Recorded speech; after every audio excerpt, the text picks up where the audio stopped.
Assalamualaikum Mas Tony. Waalaikumsalam warahmatullahi wabarakatuh, Pak Ihsan. Alhamdulillah Mas Tony. Sehat Mas Tony pagi hari ini. Alhamdulillah Ah, ada sehat walafiat. ada kabar gembira nih Mas Tony. Katanya di surga banyak orang Indonesia Mas Tony.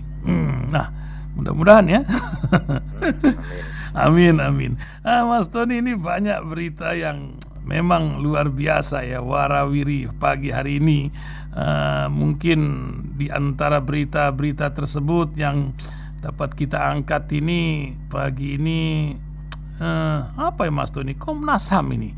Banyak sorotan tentang Komnas HAM ya, tampaknya menjadi juru bicara lembaga lain. Tapi bagaimana Mas Tony lihatnya dari kasus yang berseliweran hari-hari ini, dan juga tentang kereta mangkrak ini, kereta apa nih? Kereta Bandung Jakarta ini, duitnya itu membengkak lagi, besar pula lagi. Sementara IKN saja belum beres dananya dari mana. Terakhir juga saya ingin komentar ini, Apeng triliunan itu, wah luar biasa.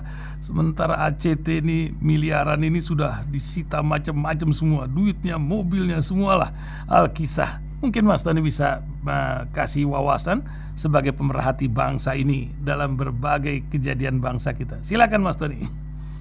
Ya, yang ringan-ringan dulu lah. Ya, betul, dari betul. Kiai kita, Kiai Ma'ruf Amin. Ya, betul. Saya pikir itu hal biasa lah. Tapi karena beliau ini wakil presiden, selama ini jarang komentar. Ketika komentar kemudian orang menjadi sesuatu banget gitu. Jadi wah, ini ada komentar ini jarang-jarang ini, gitu kan. Istimewa, kemudian dengarkan akhirnya rame. Kalau yang komentar orang biasa atau kiai biasa yang tidak memiliki jabatan apapun, ya saya pikir tidak akan seramai itu. Soal banyak orang, karena memang mayoritas orang Indonesia itu kan Muslim, dan Muslim mayoritas sebuah negara paling banyak memang di Indonesia dibandingkan yang lain. Kalau ukurannya adalah itu, saya pikir juga hal biasa saja. Kalau kemudian Kiai Ma'ruf bicara seperti itu, hanya saja mungkin secara substansi publik bertanya, apakah penting bagi Kiai Ma'ruf dalam posisinya sebagai wakil presiden yang jarang muncul untuk mengungkapkan hal ini. Kan itu aja sebenarnya. Apakah tidak ada hal lain yang lebih penting untuk disampaikan kepada publik? Misalnya Kiai Ma'ruf bilang 2024 saya akan nyalon presiden, itu kan menurut saya akan jauh lebih bergairah gitu kan, untuk memberikan motivasi kepada anak-anak muda supaya hadir untuk mengambil peran dalam perjalanan bangsa ini. Jangan takut, saya yang tua saja berani nyalon, saya yang tua saja, yang sepuh saja berani tetap konsisten, tetap istiqomah, tetap punya komitmen kebangsaan. Masa yang muda-muda nggak muncul, kira-kira gitu. Itu kan menurut saya barangkali itu akan lebih bergairah daripada mengungkapkan yang itu. Wilayah banyak yang sudah mengungkapkan. Artinya Kiai Ma'ruf lebih cenderung sebagai wakil presiden dalam komunikasinya ke publik, bukan sebagai seorang kiai, bukan sebagai seorang ustadz dalam konteks ini ya. Lebih banyak orang akan melihatnya sebagai seorang wakil presiden. Bicaralah soal bangsa, bicaralah soal negara, bicaralah tentang masalah-masalah bangsa dan apa yang sedang dihadapi oleh bangsa dan negara. Kira-kira mungkin ya tuntutan publik seperti itu, tuntutan rakyat seperti itu. Ayah Pak Kiai, Pak Wakil Presiden, kita bicara tentang rakyat ini, kita bicara tentang bangsa ini, kita bicara tentang negara ini, apa problemnya dan bagaimana gagasan-gagasan cemerlang dari Pak Wapres untuk memberikan atau untuk mengurai terhadap persoalan-persoalan yang sedang dihadapi oleh bangsa dan negara ini. Kira-kira begitu. Nah, karena ekspektasinya tidak terpenuhi, maka kemudian komentarnya macam-macam kan gitu. Padahal tidak perlu ada yang dikomentari. Gitu. Lanjut, betul. Nah, kemudian yang kedua soal Apeng ya sekarang lari. Memang paradoks, gitu kan, paradoks. Ketika ini lepas dari apapun ya. Ketika seorang UAS itu. Sebenarnya tidak UAS, ada beberapa. Kita hargailah bahwa UAS bertamu di sana karena itu punya standar. Yang namanya kita bertamu kemudian tamunya nggak nerima kan hal yang wajar-wajar saja, hal yang biasa itu. Pak Ihsan datang ke saya lagi tidur misalnya, saya lagi perlu istirahat, saya lagi capek, saya lagi bad mood, kemudian salam nggak saya balas, kan memang etikanya salam 3 kali nggak dibalas saya pulang saja kan gitu. Ya, kemudian ada hak bagi tuan rumah untuk menolaknya. Cuman kemudian menjadi sebuah persoalan ketika UAS ditolak terus kemudian koruptor diterima. Ini kan bukan kali pertama itu diterima. Ini kan standarnya apa kan bertanya itu. Misalnya begini, Pak Ihsan datang ke saya gitu kan. Pak Ihsan orang biasa, orang yang tidak memiliki jejak rekam yang buruk gitu. Datang ke saya nggak terima. Lalu kemudian ada penjahat datang ke saya terima. Tetangga saya kan nanya itu kemarin ada teman baik nggak diterima, orang baik-baik, orang tidak punya catatan kriminal diterima. Ini orang penjahat sedang dikejar polisi, bertamu malah diterima, malah diumpetin lagi, kan gitu jadinya. Itu satu hal. Yang kedua adalah bahwa soal 78 triliun ini kan wow ya kata rakyat. Pertanyaannya adalah ini kan soal lahan yang kemudian tanpa izin dipakai, dihitung itu semua kerugian negara 78 triliun. Pertanyaannya gitu kan, memang tidak ada yang lebih dari itu yang tidak diungkap. Kita mendapatkan, coba kita bongkar, inilah menjadi pintu untuk membongkar semuanya. Menurut saya lakukan investigasi ya terhadap lahan-lahan yang tidak memiliki izin. Jangan-jangan ini duga-duga gitu kan. Masih ada lahan yang bisa jadi lebih besar dari apa yang dimiliki oleh Apeng dan memang tidak memiliki izin, kerugiannya negara bisa lebih besar dari itu. Inilah pintu. Menurut rumornya itu banyak lahan yang sesungguhnya tidak memiliki izin untuk eksploitasi atau untuk membuka lahan pertanian. Coba ditengok lagi. Boleh jadi itu jutaan hektar, bukan hanya ratusan seperti yang dimiliki oleh Apeng. Bisa jadi itu jutaan hektar. Maka inilah pintu masuk bagi kejaksaan, bagi KPK, bagi kepolisian, dan untuk melakukan investigasi terhadap lahan-lahan itu buka kembali. Kalau ACT aja bisa dibuka, masa ini nggak bisa dibuka? Ya, jadi kasus ACT ya itu ditemukan, ya kita dukung gitu untuk diperlakukan seadil-adilnya. Yang salah ya ditindak. Ya, tetapi harus ingat bahwa ACT ini sudah memberikan manfaat, mengambil peran membantu pemerintah dengan semua keterbatasan di bidang sosial dan ekonomi. ACT mengambil peran, tentu ketika ada kesalahan ada juga pertimbangan-pertimbangan hukum terkait dengan peran yang sudah banyak dilakukan oleh ACT. Setidaknya itu meringankanlah secara hukum, gitu kan. Itu kan sah-sah saja untuk ke situ. Tetapi juga ACT-nya sendiri jangan sampai dibubarkan.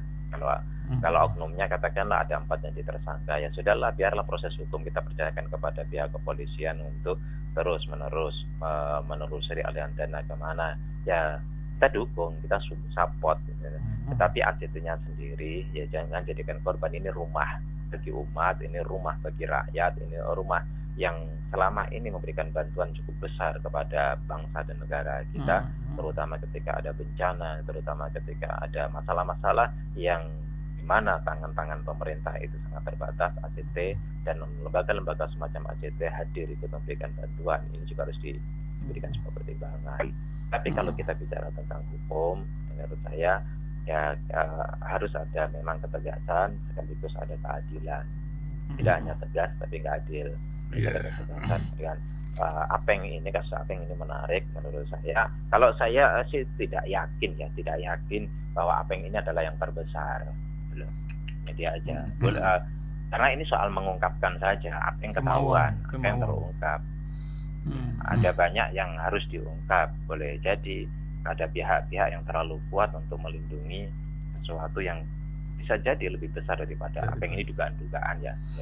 Artinya apa? Kita support terhadap kejaksaan, kepolisian dan juga KPK menelusuri melalui kasus Apeng ini pada lahan-lahan yang sebenarnya tidak ada izinnya, tidak memenuhi syarat untuk membuka lahan, tidak memenuhi syarat untuk termasuk untuk eksploitasi sumber daya alam, apakah itu batu bara, nikel dan sebagainya. Inilah menurut saya masyarakat harus support kepada semua pihak untuk melakukan investigasi, semua pihak yang punya otoritas melakukan investigasi untuk terus dilanjutkan. Jangan Apeng saja. Jadi kan ini sebagai sebuah pintu menurut saya. Apeng adalah salah satu. Ya. Apeng itu adalah bukan semuanya. Boleh jadi ada yang lebih besar daripada Apeng. Telusuri. Meskipun kasus Apeng tetap harus ditindaklanjuti, kejar. Kalau kemarin kita lihat ada perjanjian ekstradisi antara Indonesia dengan Singapura, ini saatnya untuk membuktikan. Iya betul. Kan sudah ada kesepakatan charter charter udaranya buat latihan. Kerjasama antara Indonesia dengan Singapura. Ya tinggal kasus Apeng ini dibuktikan. Singapura kan nggak luas juga. Singapura itu kan sempit, artinya berputar sehari juga sampai itu. Masa sih nggak bisa megang itu Pak. Iya. Nah, lanjut lagi Mas Tony, ini masalah yang lain tadi kita sudah senggol di awal kisah Komnas HAM yang nampaknya harapan umat ini bisakah dipenuhi oleh lembaga hak asasi manusia ini? Iya, kalau bicara tentang LGBT teriakannya kencang ya. Itu hak setiap individu dan sebagainya. Tapi ketika bicara tentang kasus, masyarakat nampaknya apatis. Karena apa? Tidak ada garang-garangnya. Kira-kira begitulah, gitu kan. Tidak ada sesuatu yang baru, yang berbeda dari yang lain. Gitu. Komnas HAM ini kan mesti hadir untuk mengungkap secara detail setiap kasus yang muncul. Karena memang memiliki rekam jejak, track record yang kira-kira tidak jauh beda dengan pihak-pihak tertentu, ya, masyarakat akhirnya apatis. Ya, apa gunanya Komnas HAM? Kemudian muncullah asumsi-asumsi, dugaan-dugaan, atau tuduhan-tuduhan bahwa Komnas HAM adalah ikut serta menutupi. Ya, saya pikir ketika masyarakat menilai seperti itu ya sah dan wajar saja. Ini tantangan bagi Komnas HAM untuk membuktikan. Contohlah misalnya ketika Komnas HAM itu bilang, cobalah ketika Pak Ihsan misalnya punya rumah, mengaku satu rumah, terus kemudian dibilang ya cobalah rumah itu seperti apa kalau itu rumahmu, bisa menjelaskan secara detail. Ini lampunya 8 watt yang di depan, yang di belakang, yang di tengah sekian watt, yang ini lampunya pakai merek tertentu, dan ini itu temboknya ada kusam karena sudah 5 tahun yang lalu, terus kemudian pakai cat merek ini, terus kemudian lantainya pernah diganti sekali, kan bisa memberikan penjelasan secara detail. Jadi pertanyaannya gitu ya, dengan berbagai kasus, tidak hanya kasus yang sekarang ini, berbagai kasus, seringkali Komnas HAM itu tidak memberikan sebuah penjelasan yang detail dan sudah ditunggu lama gitu kan, ngalor ngidul nggak jelas, terus kemudian baru belakangan memberikan penjelasan tapi nggak detail. Coba kalau Komnas HAM ini kan relatif tidak ada beban, jelaskan ini karena ini temuan kami adalah ini, kemudian ini, apalagi yang mau Anda tanyakan, kan itu. Saya pikir itu akan bisa mengembalikan kepercayaan publik kepada Komnas HAM. Tapi selama ini kan tidak dilakukan. Ya kita masih berharap semoga Komnas HAM bisa memenuhi harapan masyarakat, memperankan apa yang seharusnya diperankan, sehingga publik ini kan pengennya lebih percaya kepada Komnas HAM lah misalnya, gitu kan. Karena Komnas HAM yang tanpa beban ini mestinya memberikan sebuah penjelasan yang lebih detail, lebih lengkap dan memuaskan kepada publik. Ya bicara fakta aja, fakta yang ditemukan. Katakanlah misalnya ini tembak sekian, kayak inilah kenapa publik sementara ini dalam kasus polisi cenderung untuk mengapresiasi pengacara karena pengacara bisa menjelaskan secara detail. Iya. Secara detail, dan ini tidak diungkapkan oleh Komnas HAM gitu loh. Sehingga publik itu kemudian wah ini kayaknya lebih benar. Nah, ini kan namanya asumsi ya. Semua nanti akan semua akan dibuktikan dalam proses persidangan melalui penyelidikan, penyidikan, kemudian bagaimana proses persidangan itu nanti akan dibuktikan. Tetapi untuk sementara ini kita lihat ya siapa yang bisa memberikan penjelasan secara detail, masuk akal, inilah yang kemudian dipercaya oleh publik. Sementara Komnas HAM belum mampu untuk menghadirkan sebuah penjelasan sesuai dengan ekspektasi publik. Gitu ya. Iya. Fakta-fakta yang ada, kalau katakan seperti yang membedah buku ya, satu buku. Ya ini buku, sampelnya ini, terus kemudian tebalannya ini, lebarnya sekian, panjangnya sekian, gitu. Tulisannya timbul, halamannya sekian, terus kemudian ada sistematikanya seperti ini, isinya A, B, C, D seperti ini, rinci gitu loh. Nah ini yang tidak dihadirkan atau belum dihadirkan oleh Komnas HAM. Dan padahal ini kasus katakanlah 8 Juli. Ini sudah tanggal 3 Agustus, saya pikir hampir 1 bulan. Itulah data-data yang ada. Kenapa pengacara kemudian mendapatkan apresiasi? Ya karena bisa memberikan penjelasan lebih detail. Meskipun pengacara ada asumsi-asumsi, tetapi berbasis dengan data yang dimiliki dia menjelaskan secara detail. Nah ini akhirnya menarik simpati publik. Makanya ketika ada seorang artis mencoba untuk mengungkap pribadi dari pengacara, mendapat banyak perlawanan. Kenapa? Momentumnya nggak pas, karena pengacara sekarang lagi dapat panggung yang diapresiasi publik gitu loh. Iya, nampaknya ada cerita di balik cerita. Tapi memang cerita ini akan waktu pun juga akan menjawabnya. Kalau tidak, yaumil akhir kita akan lihat ini kisahnya. Ya, sepertinya ada satu seminar tuh ada kemajuan yang pada akhirnya apalagi Pak Jokowi sendiri ngomong langsung instruksikan untuk dibuka seterang-terangnya, apa adanya dan sejujur-jujurnya. Kemudian kita nggak tanggung-tanggung, tidak hanya masyarakat umum, tetapi mantan-mantan purnawirawan jenderal, ya para purnawirawan jenderal juga memberikan support untuk itu. Apalagi orang semacam Susno Juaji adalah sosok yang mengerti betul karena mantan Barreskrim, harusnya simpel bagaimana membedah sebuah kasus, gitu kan. Saya pikir Kapolri sudah melakukan langkah-langkah yang cukup baik menurut saya, mulai dari menonaktifkan sejumlah pihak, kemudian mengambil alih dari Polda diambil alih Barreskrim. Polri, saya pikir ini juga merupakan sebuah langkah, dan nampaknya hari demi hari media isinya itu, netizen isinya itu, kontrol masyarakat untuk ikut serta memantau terhadap kasus ini cukup besar. Saya pikir ini nampaknya juga akan terungkap. Ya kita berharap mudah-mudahan ya terungkap sejelas-jelasnya hingga marwah kepolisian, kemudian harga diri dan nama baik polisian tetap masih bisa dijaga. 10 menit sisa nih Bang, kita pengen ada isu lagi nih Bang. Satu, pertama isu kereta cepat yang membengkak. Ini akankah senasib dengan Malaysia? Kalau di sana memang dimangkrakkan.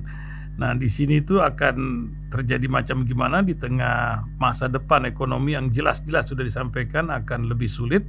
Yang kedua, masalah pernikahan pakai bahasa Arab ini. Pak Ruhut ini punya cerita yang ringan dulu lah ini. Pernikahan mantu lama ini bahasa Arab buat sholat pun dikritik pula lagi. Kan ibadah ya. Gimana Mas Tony? Ya itu kurang kerjaan lah. Saya orang Jawa tuh, lahir. Ketika nikah dulu juga pakai bahasa Arab.